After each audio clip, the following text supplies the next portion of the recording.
Hey, welcome back, everybody. I'm explaining assessment notices today. We aim for getting them in your mailbox on or around April 15th, and there are two main types.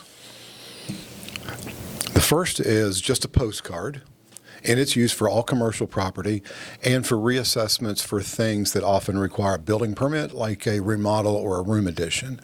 Or if you just bought your house, you'll get a notice like this one letting you know that your purchase price is now your new assessment. But the one that we're going to talk about today is the one that we send to everybody when we reassess an entire neighborhood, usually every 4 years, based on a study of sales in the area. When I designed this notice several years ago and winning an International Industry Award, there was not another PVA office in the country that listed sales comps right on the assessment notice. I know getting one of these in the mail is not anybody's favorite thing, but take a minute to understand the great information that's packed into just this one sheet of paper. Let's take a look. Starting below the masthead, every property in Fayette County has its own web page, and this is the URL to yours. Then information about the property owner and mailing address, and this is important. Always make sure I have your most current mailing address, because this is also where tax bills are mailed, or a copy of your tax bill if your taxes are escrowed. Here we have the difference between last year's value and this year's, whether or not you're receiving the homestead exemption. This is the contact information for the assessor in my office who is assigned to your property, and this is who you will work with to finalize your assessment.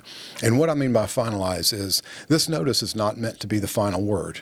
It's meant to let you know we've looked at the sales in your neighborhood, and knowing what we know about your house, which is pretty limited because we don't come inside, here's our best estimate of what the value is. Now the ball's in your court if you don't think we got it right. The assessment process must be an iterative and collaborative effort between you and me, because I have market data that you may not have, and you know the house better than I do. So it really takes input from both of us to land on an accurate assessment.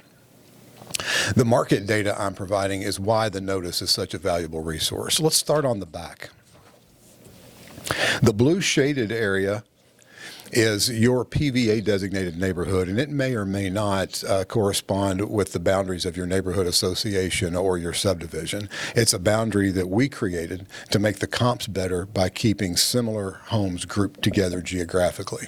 You are here because some people are better at orienting themselves on a map than others.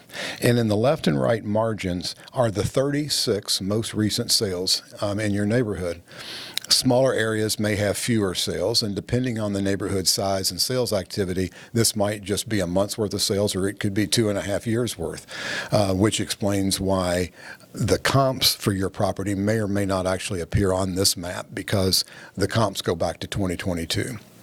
So in addition to the address of the comp, we also list the sale price and what I had it assessed for at the time it sold. In addition to easily getting a sense of what your neighbors' houses are selling for, you also get a sense of the difference between sale prices and assessments. And the spread between those two numbers is referred to as a ratio, and it's one of the most important statistics in any PVA office. It tells how badly below market the neighborhood's reassessments are. This map is my favorite feature of the notice because of the story it tells about sales volumes and prices.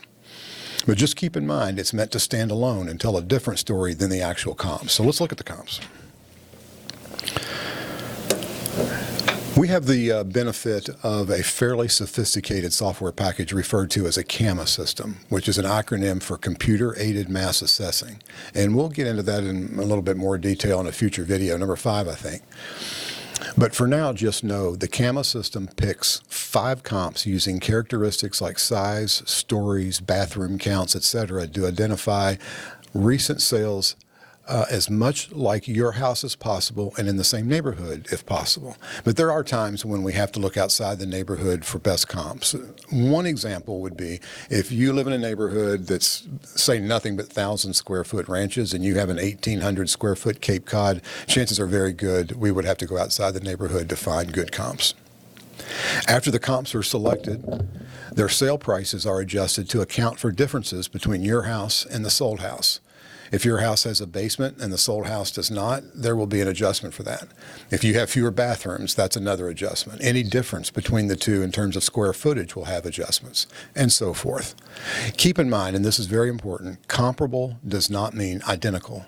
What we're looking for is a sale that's close enough like your house that we can identify and account for the differences and make a value adjustment based on those differences.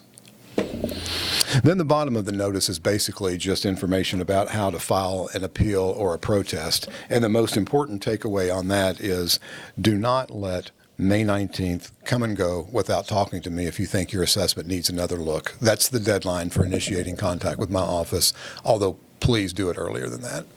We'll leave it there for now. Stay tuned. Next time we'll hop on FayettePVA.com and learn how to get the most from the website, including looking for other sales and comps. I'll see you then.